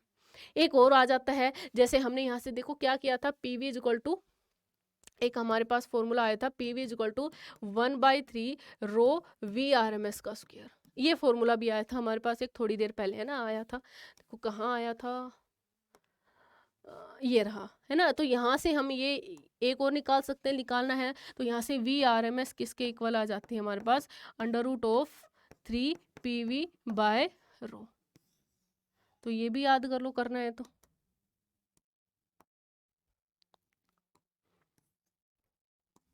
√3 PV/रो। तो ये सारे के सारे याद कर लो आप, ठीक है। 3-4 हैं हमारे पास फॉर्मूले, इसके सारे के सारे याद कर लो, ये चारों फॉर्मूले हैं, ये याद कर लो। चलो आगे चलते हैं। नेक्स्ट हमारे पास आता है Maxwell speed distribution curve. Maxwell speed distribution curve या फिर मैक्सवेल लॉ भी बोलते हैं, मैक्सवेल डिस्ट्रीब्यूशन लॉ भी बोलते हैं इसको। ये बताता क्या है, देखो हमने यहाँ पे ग्राफ ड्रॉ किया है, वी और dN/dV के बीच में। किस किस के बीच में? v के बीच में और dN/dV के बीच में। अब ये v तो हमें पता है, कि वेलोसिटी है, ठीक है। v हमारे पास क्या है, v तो हमारे पास क्या हो गई, वेलोसिटी। इधर लिख देते हैं थोड़ा सा, v तो हमारे पास क्या हो गई, v तो हो गई वेलोसिटी।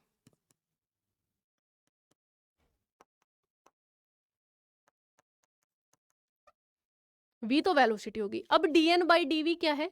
अब देखो यहाँ पे हमारे पास एक टर्म आई है dN/dV। अब ये बताता क्या है, देखो dN/dV। अब ये dV है, ये वेलोसिटी है। dN/dV क्या है हमारे पास, dV वेलोसिटी है। dN/dV क्या बताएगा, एक एग्जांपल लेके समझते हैं। मान लो एक पार्टिकल की वेलोसिटी, अब हमारे पास एक वेलोसिटी है 10, ठीक है, और एक हमारे पास वेलोसिटी है 10.00000001। ये दो वेलोसिटी है, एक तो 10 है और एक 10.000001, दो वेलोसिटी है। अब इन दो वेलोसिटी, जैसे 10 हमारे पास मान लो यहाँ पे हो सकती है और 10.001 यहाँ पे हो सकती है, ठीक है। ये दो वेलोसिटी है, इन दो वेलोसिटी के बीच में, ये दो वेलोसिटी है, इन वेलोसिटी के बीच में कितने नंबर ऑफ पार्टिकल्स है?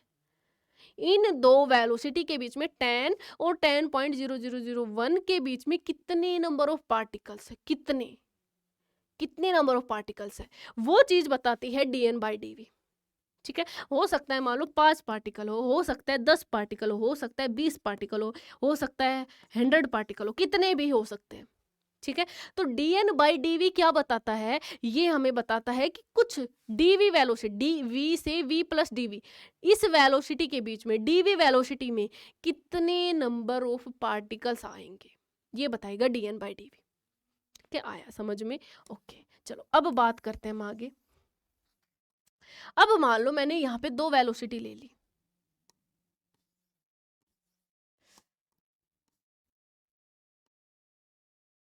ठीक है। चलो ये तो हमने बता दिया dN/dV, ये हो गई हमारे पास dN/dV। अब मान लो हमारे पास यहाँ पे एक वेलोसिटी है, इसको नाम दे दिया मैंने v, और इसको मैंने नाम दे दिया v + dv। उसके पास में ही थोड़ी सी दूर पे एक वेलोसिटी है v + dv।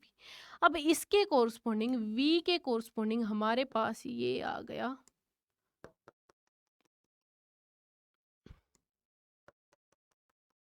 और v + dv के कोरस्पॉन्डिंग आ गया ये।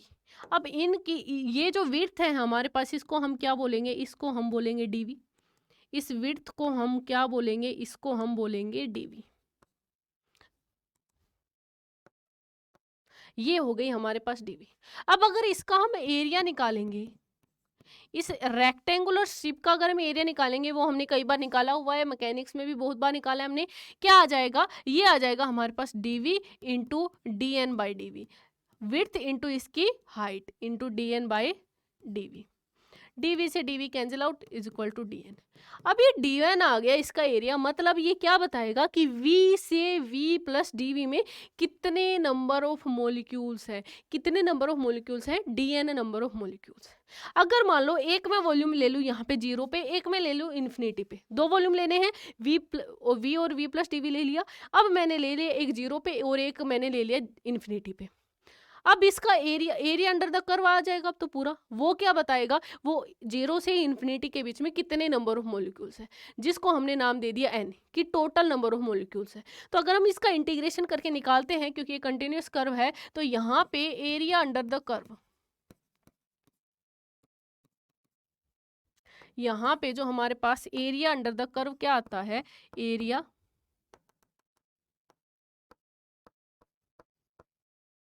अंडर द कर्व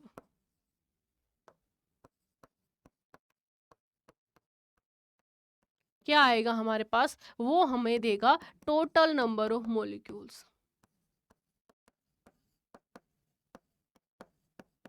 याद रखना ये चीज, ठीक है, क्या देगा, टोटल नंबर ऑफ मॉलिक्यूल्स। ठीक है, अब देखो, अब यहाँ पे हमारे पास 2-3 रीजन है, पूरा रीजन मान लो यहाँ पे ये वाला एरिया, ये वाला एरिया, ये वाला एरिया, ये क्या इंडिकेट कर रहे हैं, देखो यहाँ पे ये वाला जो एरिया है ये हमें ये बता रहा है कि इतने इस जगह में, यहाँ से इस वेलोसिटी के ऊपर, इन ये जो वेलोसिटी है, इतनी वेलोसिटी में इस एरिया में कितने नंबर ऑफ मॉलिक्यूल्स लाई कर रहे हैं। यहाँ पे ये कितने नंबर ऑफ मॉलिक्यूल्स है, इस एरिया में कितने नंबर ऑफ मॉलिक्यूल्स है, यहाँ पे कितने नंबर ऑफ मॉलिक्यूल्स है। मान लो मैंने यहाँ पे एक वेलोसिटी ले ली, इस वेलोसिटी के कोरस्पॉन्डिंग कितने नंबर ऑफ मॉलिक्यूल्स है। तो ये चीज क्या बता रही है कि यहाँ पे नंबर ऑफ मॉलिक्यूल्स कितने हैं, किसके बारे में बता रही है, ये नंबर ऑफ मॉलिक्यूल्स के बारे में बताया जा रहा है। तो यहाँ पे नंबर ऑफ मॉलिक्यूल्स देखेंगे तो देखो, इस यहाँ पे नंबर ऑफ मॉलिक्यूल्स सबसे ज्यादा है ना, क्योंकि यहाँ पे जो कर्व है वो ज्यादा स्टीप है। यहाँ पे नंबर ऑफ मॉलिक्यूल्स सबसे कम है, यहाँ पे फिर वेलोसिटी बढ़ती जाएगी तो नंबर ऑफ मॉलिक्यूल्स कम है। जब वेलोसिटी कम है तब नंबर ऑफ मॉलिक्यूल्स कम है, जब वेलोसिटी कुछ है यहाँ पे नंबर ऑफ मॉलिक्यूल्स ज्यादा है, यहाँ पे फिर से कम होते गए। तो यहाँ पे हम क्या देख रहे हैं, यहाँ पे ये जो पीक वैल्यू है, इस पीक वैल्यू पे ये कोई वेलोसिटी होगी, ये कोई वेलोसिटी होगी, पीक वैल्यू वाली वेलोसिटी, ये वो वेलोसिटी है जिसके कोरस्पोंडिंग नंबर ऑफ मॉलिक्यूल्स है वो सबसे ज्यादा है।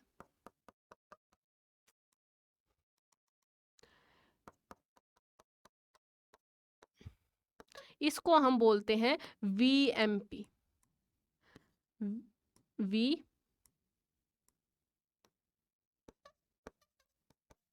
ये वो देखो, ये तो हमें पता लग गया इस एरिया में मॉलिक्यूल्स है वो कम है, इसमें सबसे ज्यादा है और इसमें कम है। अब इस वाले एरिया में मॉलिक्यूल्स, एक वो वेलोसिटी है जिसमें मॉलिक्यूल सबसे ज्यादा है, कौन सी वेलोसिटी, जो ये पीक वाली होगी, इस पीक वाले पॉइंट पे नंबर ऑफ मॉलिक्यूल्स, इस वेलोसिटी के कोरस्पॉन्डिंग मॉलिक्यूल सबसे ज्यादा है, इसको हम बोलेंगे मोस्ट प्रोबेबल वेलोसिटी। VMP क्या हो गई, मोस्ट प्रोबेबल वेलोसिटी। और ये वेलोसिटी किसके बारे में बताएगी, ये वेलोसिटी बताएगी, ये वो वेलोसिटी है जिसके ऊपर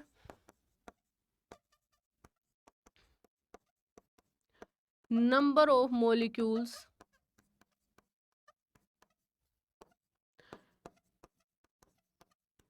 सबसे ज्यादा है, जहां पर नंबर ऑफ मॉलिक्यूल्स सबसे ज्यादा है वो वेलोसिटी हो गई VMP। अब इसके थोड़ी सी दूर बाद एक वेलोसिटी और आती है जिसको हम बोलते हैं V एवरेज, और अब इसके जस्ट बाद एक वेलोसिटी और आती है जिसको हम बोलते हैं VRMS। VRMS तो हम पढ़ चुके हैं वैसे ही, ये आती है हमारे पास VRMS। ठीक है, तो इन वेलोसिटी को हम पढ़ चुके हैं, मोस्ट प्रोबेबल वेलोसिटी समझ में आई। अब इनकी वैल्यूज क्या होती है वो देख लेते हैं। जो हमारे पास VMP आई है, मोस्ट प्रोबेबल वेलोसिटी आई है, वो हमारे पास होती है √2kBT/m। वी एवरेज होती है, एवरेज वेलोसिटी होती है, वो होती है हमारे पास √8kBT/πm। और RMS वेलोसिटी तो हम पढ़ चुके हैं, कितनी होती है, √3kBT/m। अगर हमें R की टर्म्स में लिखना है तो वो भी हम यहाँ से डायरेक्ट लिख सकते हैं, √2RT/m, √8RT/m, और ये क्या आ जाएगा, √3kBT/m। 3kBT/, सॉरी RT के फॉर्म्स में लिखना है तो √3 RT/, ठीक है। ये हम देख चुके हैं कि केबी को आर में कैसे कन्वर्ट करेंगे। तो ये आ गई हमारे पास वेलोसिटी। अब यहाँ पे देखो देखो ये 3 है, √3 है, ये √8/पाई, पाई की वैल्यू 3.14 मतलब 2 पॉइंट समथिंग आएगी और ये आएगी। अब यहाँ से हम देख रहे हैं कि जो VRMS होगी हमारे पास, RMS वेलोसिटी होगी वो सबसे ज़्यादा होगी, उससे कम आएगी हमारे पास एवरेज वेलोसिटी और सबसे कम आएगी हमारे पास मोस्ट प्रोबेबल वेलोसिटी। और यही चीज़ हम इस ग्राफ से भी देख सकते हैं कि यहाँ पे जो VMP है वो सबसे पहले है, फिर उसके बाद आ रही है हमारे पास एवरेज और उसके बाद आ रही है RMS। मतलब वेलोसिटी जब कम है तो नंबर ऑफ मॉलिक्यूल्स कम है, जब वेलोसिटी बढ़ी तो नंबर ऑफ मॉलिक्यूल्स इस वाले एरिया में सबसे ज़्यादा आ गई, जब वेलोसिटी और बढ़ती जा रही है तो नंबर ऑफ मॉलिक्यूल्स यहाँ पे कम आ गई फिर से। तो यहाँ पे एक चीज़ और आती है कि मान लो मैंने एक ग्राफ बनाया, ये ग्राफ बनाया, वही सेम चीज़ें ली है मैंने, यहाँ इधर मैंने लिया है dN/dV और इधर है हमारे पास वेलोसिटी ये। अब इसका ग्राफ हमारे पास ये आया, इसी टाइप से आया था हमारा ग्राफ, इस टाइप से आया था, ठीक है, इस टाइप से आया था। अब यहाँ पे ये वाला टेम्परेचर हो गया T1। अब मैंने एक और ग्राफ ड्रॉ किया, ठीक है, मैंने क्या किया, एक और ग्राफ ड्रॉ किया, क्या हुआ इससे, ठीक है, ये किसी टेम्परेचर T2 पे है। अब टेम्परेचर यहाँ पे पहले जो वेलोसिटी थी वो इसके कोरस्पोंडिंग थी VMP, अब यहाँ पे आ गई है ये वाली चीज। अब मैक्सिमम नंबर ऑफ मॉलिक्यूल्स यहाँ पे लाई कर रहे हैं, मतलब वेलोसिटी है, वेलोसिटी की वैल्यू यहाँ पे पहले यहाँ थी अब बढ़ गई है। यहाँ पे मैंने क्या देखा, यहाँ पे जो T2 टेम्परेचर है, T2 है वो बड़ा है T1 से, मतलब जैसे ही हम टेम्परेचर को बढ़ाते हैं तो जो ग्राफ होता है वो ब्रॉड होता जाता है, क्योंकि देखो हमने टेम्परेचर को बढ़ाया, मॉलिक्यूल्स की काइनेटिक एनर्जी बढ़ी, वो और तेजी से मूव करने लगेंगे, तेजी से मूव करेंगे, उनकी वेलोसिटी बढ़ जाएगी, है ना। तो यहाँ पे इनकी वेलोसिटी पहले ये थी, अब इनकी वेलोसिटी बढ़ चुकी है, पार्टिकल्स की वेलोसिटी, ठीक है। तो ये क्या होगा, जैसे जैसे टेम्परेचर को इंक्रीज करेंगे और इंक्रीज कर दो तो ग्राफ और ब्रॉड हो जाएगा। तो टेम्परेचर को इंक्रीज करने के साथ साथ क्या होता है, ग्राफ ब्रॉड होता जाता है, डिक्रीज करेंगे तो वैसे स्टिप हो जाएगा, ठीक है। तो ये हो गया हमारे पास मैक्सवेल डिस्ट्रीब्यूशन कर्व। नेक्स्ट हमारे पास आता है last topic, mean free path. Mean free path क्या होता है, पहले बात करते हैं फ्री पाथ का। फ्री पाथ क्या होते हैं, distance between two successive collisions. देखो मान लो हमारे पास यहाँ पे एक पार्टिकल है, एक यहाँ पे, ऐसे बहुत सारे पार्टिकल है, ठीक है। अब ये पार्टिकल हो गया, एक ये पार्टिकल हो गया, अब ये यहाँ से चला और इसने इसके पास जाके कोलाइड किया, तो इसको हमने बोल दिया फ्री, इसका जो डिस्टेंस हो गई उसको हमने बोल दिया लैम्डा, ठीक है। मैंने बोला था दो कोलिजन के बीच की डिस्टेंस होती है वो स्ट्रेट होती है, मतलब एक स्ट्रेट लाइन में मूव करता है, और इस डिस्टेंस को, ये वाली जो डिस्टेंस है, इसको हमने बोल दिया फ्री पाथ λ1, ठीक है। अब ऐसे ये यहाँ से टकरा के फिर यहाँ चला जाएगा, ठीक है, मान लो यहाँ चला गया ये, फिर यहाँ चला जाएगा, फिर यहाँ चला जाएगा, और ये इस टाइप से मूव करता रहेगा, ठीक है। तो ये λ1 λ2 λ3 अप टू λn, ऐसे ये मूव करता रहेगा अप टू λn, ठीक है, बहुत सारे मॉलिक्यूल्स हैं। तो यहाँ पे जो हमारे पास लैम्डा, ये वाली बाद में देखेंगे, जो फ्री पाथ होगा ये तो हो गया λ1 λ2, ऐसे जो हमारे पास ये हो गया दो कोलिजन के बीच का जो डिस्टेंस होगी उसको हम बोलेंगे फ्री पाथ। अब मीन का मतलब हमें पता ही है, सभी कोलिजन्स का डिस्टेंस ले लो, जैसे मैंने ले लिया λ1 plus λ2 plus λ1 plus λ2 plus up to λ3 plus, पूरा ही लिख दो, चलो λ3 plus up to λn divided by n। सभी का फ्री पाथ लेके जितने भी कोलिजन्स हुए हैं उससे डिवाइड कर दो, डिवाइडेड बाय n। तो यही हो गया हमारे पास, फ्री पाथ हो गया distance between two successive collision, और मीन फ्री पाथ हो गया एवरेज डिस्टेंस। इन सबका क्या ले लिया हमने, एवरेज ले लिया, ठीक है। अब यहाँ से जो एक तो फॉर्मूला ये हो गया, दूसरा फॉर्मूला जब हम निकालते हैं तो मीन फ्री पाथ हमारा कितना निकल के आता है, हमारा ये निकल के आता है lambda is equal to √2n pi d square. अब पाई की वैल्यू रूट, तो ये तो कांस्टेंट हो गई, n है यहाँ पे, ये क्या है हमारे पास, ये हमारे पास है number of molecules per unit volume. क्या है, number of molecules per unit volume, ठीक है। और डी यहाँ पे हमारे पास क्या है, जो मॉलिक्यूल होंगे, देखो मैंने बोला था मॉलिक्यूल से वो स्फीयर है, उसका जो डायमीटर होगा, मॉलिक्यूल का डायमीटर क्या होगा, डायमीटर ऑफ मॉलिक्यूल्स।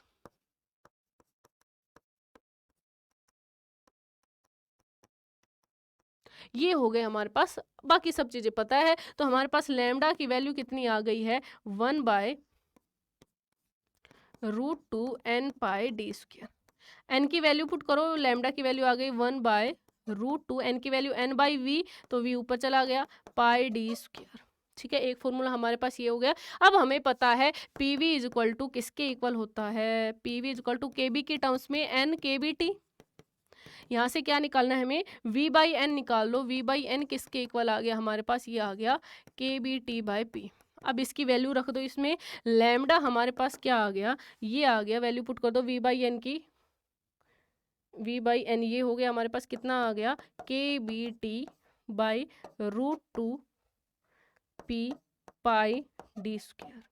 ये आ गया हमारे पास लैम्डा की वैल्यू। तो आपको ये फॉर्मूला याद रखना, आप इसमें इसको इसमें कन्वर्ट कर सकते हैं, याद करने की जरूरत नहीं है, आप कन्वर्ट कर सकते हैं, याद होता है तो और अच्छी बात है। ठीक है, अब हमारे पास आता है एक फ्रीक्वेंसी, है ना, फ्रीक्वेंसी आती है। फ्रीक्वेंसी को हमने डिनोट कर दिया, न्यू से डिनोट कर दो या एफ से डिनोट कर दो। फ्रीक्वेंसी हमारे पास होती है 1/टाउ, 1/, रिलैक्सेशन टाइम। अब ये टाइम क्या होगा, टाइम हमारे पास याद करो, velocity is equal to distance by time होता था। तो distance, velocity is equal to distance by time होता था, तो टाइम किसके इक्वल हो जाएगा, डिस्टेंस डिवाइडेड बाय वेलोसिटी। तो यहाँ से हम निकाल सकते हैं न्यू किसके इक्वल आ गया, 1/t, मतलब distance divided by velocity. Distance हमारे पास लैम्डा है, डिवाइड पर वेलोसिटी। तो यहाँ पे फ्रीक्वेंसी, यहाँ पे हमारे पास क्या आ जाएगी, ये फ्रीक्वेंसी है, फ्रीक्वेंसी है। यहाँ पे लैम्डा की वैल्यू ये वाली पुट करेंगे तो हम फ्रीक्वेंसी की वैल्यू भी निकाल सकते हैं, हम टाउ की वैल्यू भी निकाल सकते हैं। तो कुछ भी निकालना हो वो हम सब यहाँ से फॉर्मूले से निकाल सकते हैं। अब यहाँ पे देखो लैम्डा है वो inversely proportional to D square के है ना, तो यहाँ से भी क्वेश्चन आते हैं, लैम्डा है वो इनवर्सली प्रोपोर्शनल टू जो डायमीटर है उसके स्क्वायर के प्रोपोर्शनल है, इनवर्सली प्रोपोर्शनल है। तो दे सकता है कि एक मॉलिक्यूल का डायमीटर ये है, एक का ये है। फ्री पाथ में डिफरेंस बताओ, है ना, एक गैस का मॉलिक्यूल है ना, एक मतलब गैस में सारे के सारे आइडेंटिकल्स होंगे तो दो गैसेस ले सकता है। तो यहाँ पे इनवर्सली प्रोपोर्शनल है, तो ये भी रिलेशन याद रखो। तो ये हो गया हमारे पास मेन फ्री पाथ। तो यहाँ होता है हमारा काइनेटिक थ्योरी ऑफ गैसेस खत्म। अब हम मिलते हैं नेक्स्ट लेक्चर में, तब तक के लिए आप पढ़ते रहिए। इसके न्यूमेरिकल्स है वो लगा लीजिए, बहुत ईजी है ये चैप्टर, बहुत ज़्यादा ईजी है, बहुत ज़्यादा ईजी है। ठीक है, बेसिक्स अपने क्लियर कर लीजिए, फिर इसमें कुछ भी नहीं है, ये फ्री के नंबर देता है, ये समझ लो। मैकेनिक्स से जितने नंबर आप मैकेनिक्स है वो आपको कम समझ में आती है, पता है मुझे, नीट वाले बच्चों को और कम समझ में आती है, लेकिन ये एक ऐसा चैप्टर है जिससे आप अच्छे खासे नंबर निकाल सकते हो। ठीक है, तो इस चैप्टर को काइनेटिक थ्योरी ऑफ गैसेस को और थर्मोडायनेमिक्स को, दोनों एक ही चैप्टर होता है, वैसे हीट में कंसीडर होता है ये। तो इस पूरे चैप्टर को अच्छे से पढ़ लीजिए। ठीक है, और इसके न्यूमेरिकल्स लगा लीजिए। अब हम मिलते हैं नेक्स्ट लेक्चर में, तब तक के लिए पढ़ते रहिए। चलो अब मिलते हैं नेक्स्ट लेक्चर में, ओके बाय।